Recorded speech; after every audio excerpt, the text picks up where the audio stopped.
Mummy mummy हा 500 रुपये दे बरं. कशाला? काम आहे अर्जंट. कशाला दे, एक जण थांबलाय त्याला द्यायचे पैसे.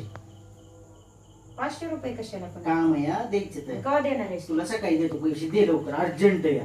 एवढं काय अर्जंट आहे तरी अगं त्याला थांबिलंय मी, त्याचं घरचं काम होतं, झालंय काय त्याचं. एवढं काय आहे तरी काम आहे हा, द्यायचे त्याला. कशाला सकाळी द्यायले ना. सकाळी 500 चे 600 रुपये घेणार आहे दे तू, दे 500. 600 रुपये मी देणार आहे देतो बरोबर, काय द्यायचे ते दे. हा. मम्मी मम्मी हा 500 रुपये दे बरं. कशाला? काम आहे अर्जंट. कशाला दे, एक जण थांबलाय त्याला द्यायचे पैसे. 500 रुपये कशाला पण काम आहे हा, द्यायचे तर. कवा देणार आहेस तुला सकाळी देतो पैसे, दे लवकर, अर्जंट या. एवढं काय अर्जंट आहे तरी अगं त्याला थांबिलंय मी, त्याचं घरचं काम होतं, झालंय काय त्याचं. एवढं काय आहे तरी काम आहे हा, द्यायचे त्याला. कशाला सकाळी द्यायले ना. सकाळी 500 चे 600 रुपये घेणार आहे दे तू, दे 500. 600 रुपये मी देणार आहे देतो बरोबर, काय द्यायचे ते दे. हा.